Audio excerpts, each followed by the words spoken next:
നമസ്കാരം. ട്രംപിന്റെ അടിമയായി ജീവിക്കാൻ ഇന്ത്യയെ കിട്ടില്ല.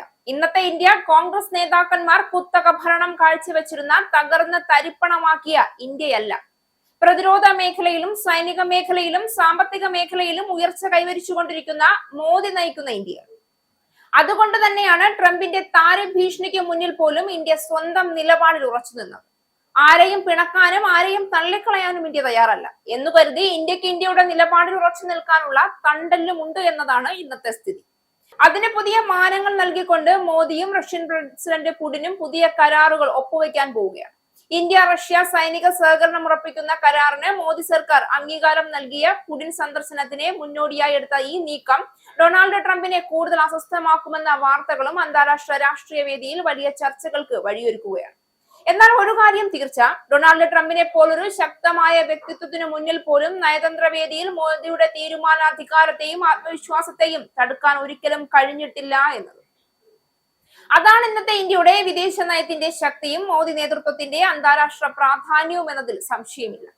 മോദി അധികാരത്തിൽ വന്നത് മുതൽ ഇന്ത്യയുടെ വിദേശ നയം ഒരു പുതിയ ഗതി കൈവരിച്ചു. America, Russia, European union, middle east, Pacific മേഖല എവിടെ നോക്കിയാലും ഇന്ത്യ തന്റെ താല്പര്യങ്ങൾ ഉറപ്പിക്കുന്നതിൽ നിന്ന് ഒരിക്കലും പിന്മാറിയിട്ടില്ല എന്ന് വ്യക്തമാണ്. ട്രംപുമായുള്ള ബന്ധങ്ങളിലും മോദി സൗഹൃദം വേണം, പക്ഷേ ഇന്ത്യയുടെ നിലപാട് മാറ്റില്ല എന്ന ഒരു കാര്യം തെളിയിച്ചു. ട്രംപ് ഭരണകാലത്ത് പല രാജ്യങ്ങളും അധിക സമ്മർദ്ദങ്ങൾ നേരിടുമ്പോൾ ഇന്ത്യ മാത്രമാണ് അമേരിക്കയുമായി ബന്ധം പരിപാലിച്ചുകൊണ്ടും അതേസമയം റഷ്യയുമായുള്ള പ്രതിരോധ ഊർജ്ജ മേഖലയിൽ ആഴത്തിലുള്ള ബന്ധങ്ങൾ നിലനിർത്തിയും മുന്നോട്ട് പോയത്. ഇപ്പോൾ പുടിന്റെ ഇന്ത്യ സന്ദർശനത്തിന് മുന്നോടിയായി ഇന്ത്യ റഷ്യ സൈനിക സഹകരണ കരാർ പുത്തൻ ഉറപ്പോടെ പുതുക്കിയത് ഇന്ത്യയുടെ താല്പര്യം ആരുടെയും സമ്മർദ്ദത്തിന് വിധേയമാകില്ല എന്ന കാര്യം ഒന്നുകൂടി അടിവരയിട്ട് ഉറപ്പിക്കുകയാണ്. അമേരിക്കയുടെ അധികാര തന്ത്രങ്ങൾ, നയപരമായ മാറ്റങ്ങൾ, ട്രംപിന്റെ അതൃപ്തി ഇതൊന്നും മോദിയുടെ വിദേശ നയത്തെ തളർത്തുകയില്ല. കാരണം ഇന്ത്യയുടെ സ്ഥാനം ഇന്നൊരു പ്രാദേശിക ശക്തിയുടേതല്ല, മറിച്ച് സമകാലിക ലോകത്തിലെ നിർണായക ശക്തിയുടേതാണ്. റഷ്യയുടെ ഇന്ത്യയുമായുള്ള സൈനിക സഹകരണം സംബന്ധിച്ച കരാറിന് റഷ്യൻ പാർലമെന്റിന്റെ അധോസഭയായ സ്റ്റേറ്റ് ഡൂമ അംഗീകാരം നൽകി കഴിഞ്ഞതോടുകൂടി മോദി ഇന്ത്യൻ ജനതയുടെ ഉന്നമനത്തിന് മാത്രമാണ് മുൻതൂക്കം നൽകുന്നതെന്ന കാര്യം ഒന്നുകൂടി വ്യക്തമായി എന്ന് വേണം പറയാൻ.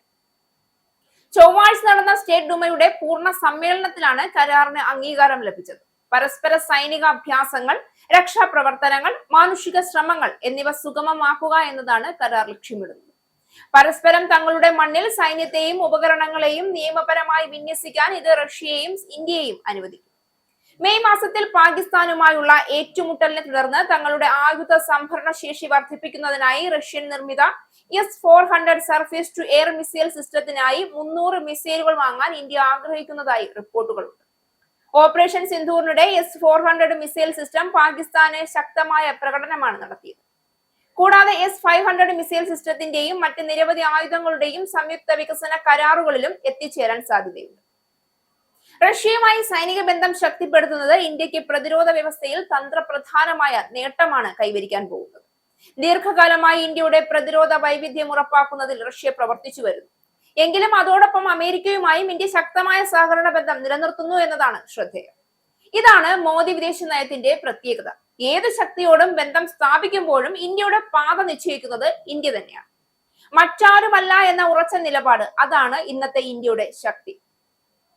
ട്രംപ് ഇന്ത്യയുടെ തീരുമാനങ്ങളിൽ അസ്വസ്ഥത പ്രകടിപ്പിച്ചാൽ പോലും അത് മോദിയെ ഒരിക്കലും അലട്ടുന്നില്ല എന്നും അലട്ടുകയില്ല എന്നും ഈ കരാർ വീണ്ടും തെളിയിക്കുന്നു.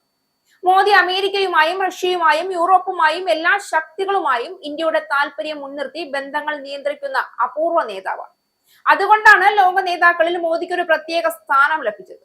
പുടിനുമായി നടത്തുന്ന ആത്മവിശ്വാസമുള്ള പ്രതിരോധ ഊർജ്ജ സഹകരണം ഇന്ത്യയുടെ തന്ത്രപരമായ സ്വാതന്ത്ര്യത്തിന്റെ പ്രഖ്യാപനം കൂടിയാണ്. ഈ സ്വാതന്ത്ര്യം അമേരിക്കയെയും ട്രംപിനെയും നടുക്കുമെന്ന കാര്യം ഉറപ്പാണ്. ഇന്നത്തെ ഇന്ത്യക്ക് ലോകത്തെ ഏത് നേതാവിനെയും നേരിടാൻ കഴിവുണ്ട്. ഏത് ഭീഷണിയെയും നിലം തൊടിയിക്കാതെ തകർത്ത് തരിപ്പണമാക്കാനുള്ള ആർജവുമുണ്ട്. അടിയുറച്ച നിലപാടും അത് നടപ്പാക്കാനുള്ള കരുത്തുമുണ്ട്. ഇതിനൊക്കെ ഇന്ത്യയിൽ ഇപ്പോൾ ഒരൊറ്റ പേര് മാത്രമാണ് ഉള്ളത്, അതാണ് മോദി.